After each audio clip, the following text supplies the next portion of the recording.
membacakan koran yang mau terbit keesokan harinya. Ia merasa aneh karena setiap hari itu ia selalu terganggu oleh suara gaduh dari luar kantornya. Ternyata di luar kantornya ada banyak anak yang bermain dan membuat keributan di jalan. Usia mereka sekitar 10 tahun. Muka mereka kotor, baju mereka lusuh, kelakuan mereka kasar, dan kata-kata mereka mencolok. Rex pun kemudian mencari tahu mengapa anak-anak ini bermain di jalanan pada hari Minggu. Ternyata anak-anak ini tidak bersekolah, mereka bekerja di pabrik sepanjang pekan. Ini abad 18 atau 1700-an, di mana pada waktu itu banyak bermunculan pabrik untuk tenaga murah. Akibatnya banyak anak berhenti sekolah dan bekerja di pabrik.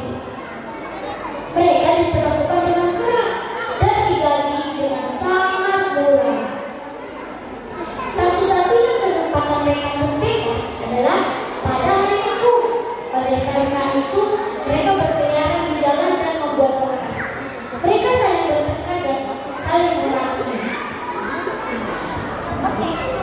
Sebagai wartawan yang menulis berita kriminal dan sering berkunjung ke penjara, Rex tahu bahwa anak-anak ini rumah untuk terseret ke dunia kriminal.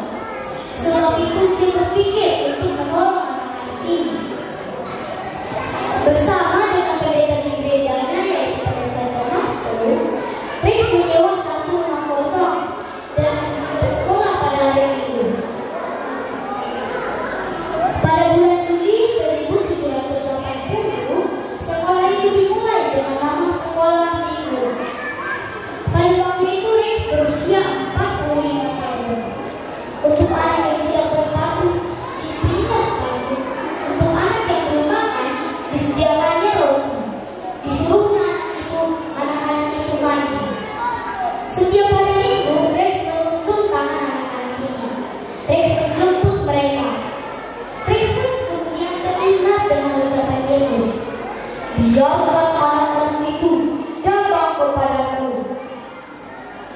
Pelajaran yang pertama diberikan di sekolah minggu ini adalah membaca, menulis, berhitung, mendengar cerita kita, mempelajari katekismus, belajar, dan beribadah.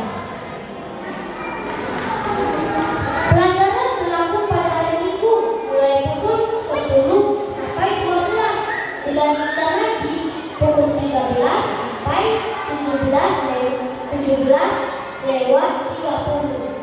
Pada pukul 18 atau jam 6 sore, Rex mengajak anak-anak ini untuk beribadah di gereja. Tetapi teman-teman jangan kira ya bahwa sekolah minggu pertama di Gospel ini berjalan dengan baik. Seringkali ada perkelahian di kelas. Pernah seorang murid diam-diam membawa seekor tikus, lalu melemparnya ke temannya. Lalu temannya terkejut dan lari ketakutan. Pernah juga seorang nenek yang sedang menyeberang